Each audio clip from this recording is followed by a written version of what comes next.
Let's count them down.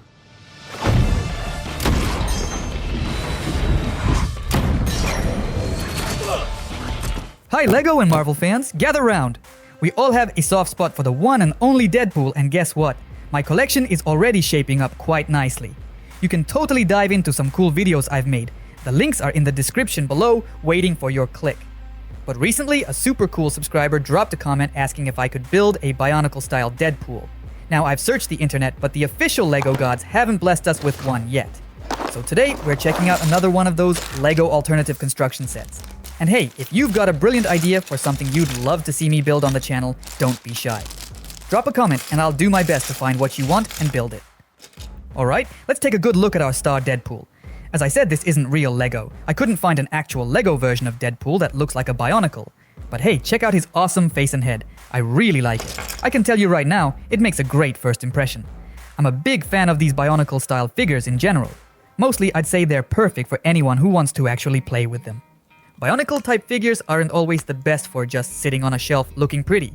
Usually, they're all about being played with. Of course, there are exceptions.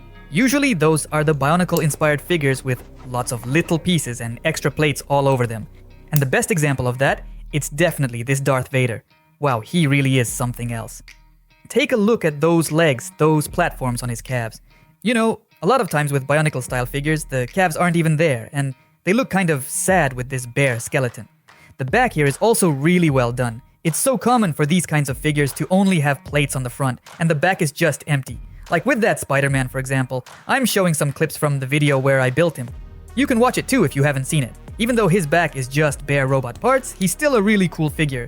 But I always admire and show off the Bionicle-looking Darth Vader as the perfect example, the gold standard of a Bionicle-style figure that you can totally put on your shelf.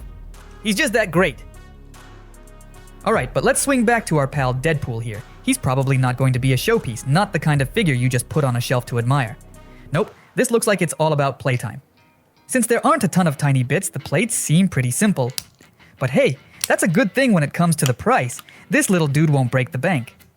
Alright, let's get down to business and slap on this back mechanism. You know how these Bionicle-style character figures often have a moving arm that can, like, attack? Well, here we've got a drive that powers both arms at the same time. They move opposite each other, totally in sync, but heading in different directions.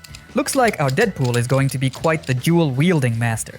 We'll definitely have to see how it works once we've got the whole Deadpool assembled. Wait! Time! You look ridiculous.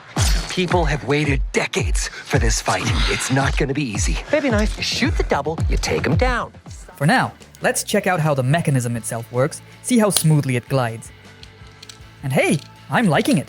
The smoothness is pretty darn good, almost worthy of the real LEGO deal. Although, let me remind you, this isn't the official stuff. Okay, moving on to the legs. I really like how the leg is attached here. It's just a longer upper leg and a not too long lower leg. The proportions look really good. Let's snap this plate onto the upper leg. So the inside of his upper leg will be open like this. And the lower leg is only covered on the front. The back of the lower leg will be open. Like I said, this figure is more about playing than having a super fancy, perfect design. The second leg goes together in pretty much the same way. The lower leg is protected on the front, and the upper leg gets a fancy panel on the right side. Let's pop these legs into place and see how those joints are working. You always gotta pay attention to the joints, because sometimes you get wobbly legs. That's a total disaster, especially if you actually want to play with the figure. Imagine trying to pose your character, but their legs just flop around or their arms immediately drop. But in this case, all the joints feel good.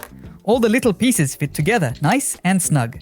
Okay, let's put on the chest panel. Now this isn't just a chest piece, it covers both the chest and the abs, and there's a print on top of this panel. It's nice enough, but nothing super special, you know? It's not amazing, but it's not bad either, just your average print. I've seen way worse prints on some of Chinese models, so this one definitely gets a thumbs up from me. Alright, now we're moving on to building the pistol.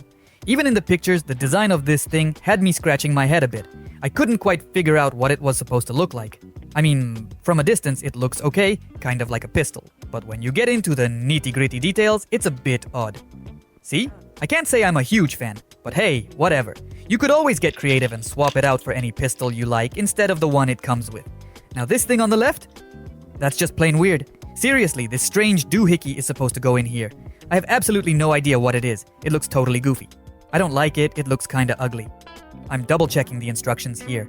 Yep, the instructions actually say to stick this thing in. Nope, not for me. I'm not even gonna put it on. I'm setting this aside and moving on with the rest of the build.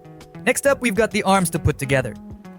The way they're built here is totally standard. We've seen this kind of arm design a bunch of times with figures like this. It's a pretty short arm, but since the legs aren't super long here, it actually looks pretty well proportioned. You know what I love? Beefy deltoids. And here, we've got this cool black plate on the deltoid. It instantly makes the figure look all massive and muscly. That's awesome. It's just a small, simple piece, but it really creates an impression. Alright, now, let's get some swords into his hands. We've seen this kind of sword design before. It pops up in a lot of sets. You stick the sword hilt in from one side of the fist, and then the actual sword blade goes into another hole. Let's slide our blades into the hilts and then attach the little bits at the bottom. And by dance, I mean let's try to kill each other.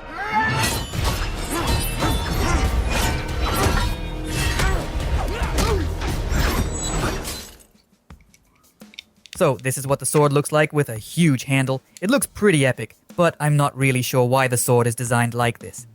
It seems more logical to me to just give him a regular katana. A big katana, you know? You could just stick it straight into his hand without any extra pieces. Let's see what that might look like. Let's just pop it directly into his hand. It fits perfectly.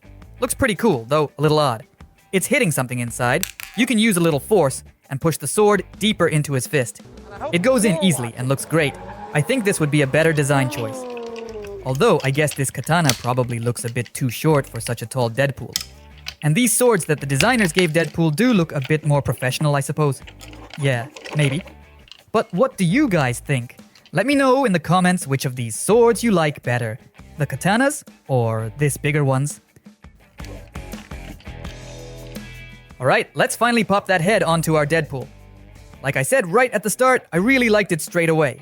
It's a decent design, good shape, nice print, and the plastic seems pretty good too. All in all, it's quite good. Let's get that head in place and take a closer look at our finished figure. Okay, and now let's bring out the gang, our collection of Bionicle-like figures, and see how our Deadpool stacks up. I've put his regular swords back in, the ones the designers intended. I like the other swords better myself, but for the sake of the review, these are staying put. Now structurally, he's got this thing here. And then there's this totally goofy thing that was supposed to go here. Doesn't look cool at all, in my opinion. I immediately said, no thanks to that. Otherwise, the figure is really cool and super playable. The only thing I don't really like on the back is the exposed lower legs, but the rest of it is actually pretty well done. Unlike, for example, this Spider-Man figure, which has a very similar design, his back looked like this, and it wasn't great. Even if you turn these plates sideways, there were still a lot of empty spaces and exposed skeleton. I really want to compare this Deadpool to Spider-Man specifically, because they're so similar in how they're put together. But what's interesting is that Spider-Man had legs that were way too long. Deadpool's are more proportional. They did this in a really simple and basic way. They just used a slightly shorter piece for the lower legs. I like this better. I would definitely have used a piece like Deadpool's on Spider-Man instead of those super long lower legs. Another thing they have that's structurally similar is the chest panels. It's one single panel that goes over the whole chest and stomach.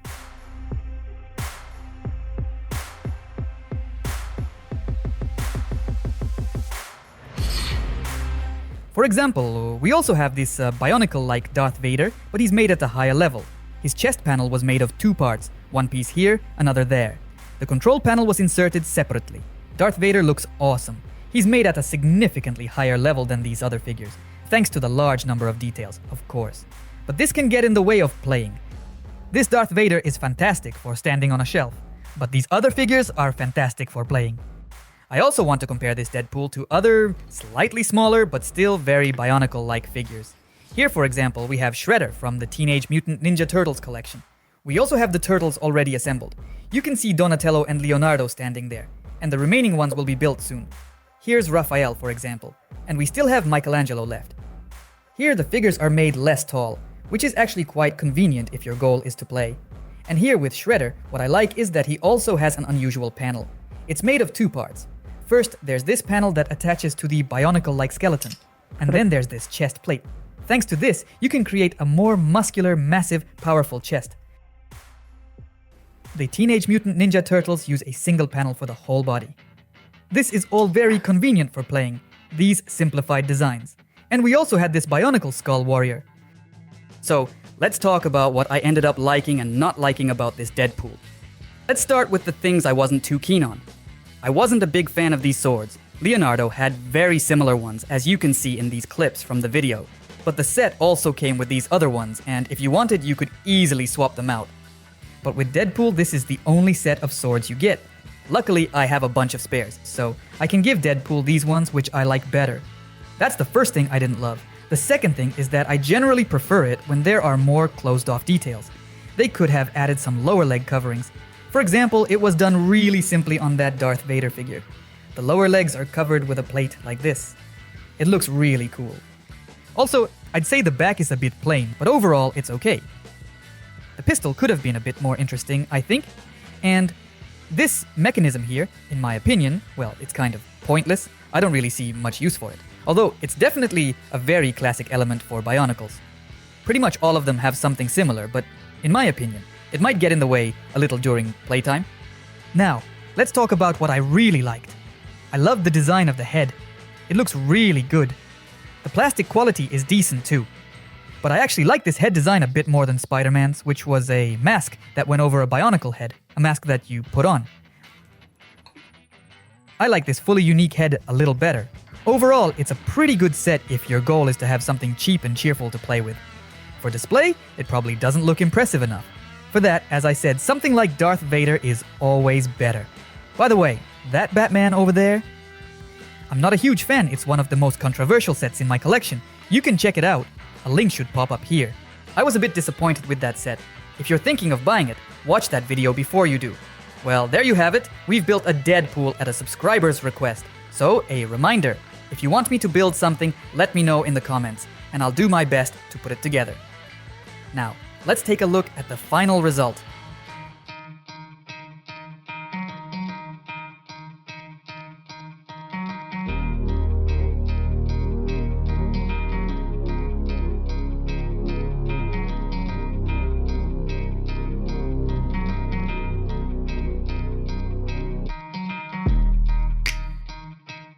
Alright, and now on the left you can check out my other builds of Bionicle style sets, including the ones we saw today, and compared to Deadpool. And on the right, YouTube has picked out some videos especially for you, based on your interests. That's all for today. Subscribe to the channel, hit that like button, and leave a comment. All of that helps the channel grow. See you in the next video. Bye for now.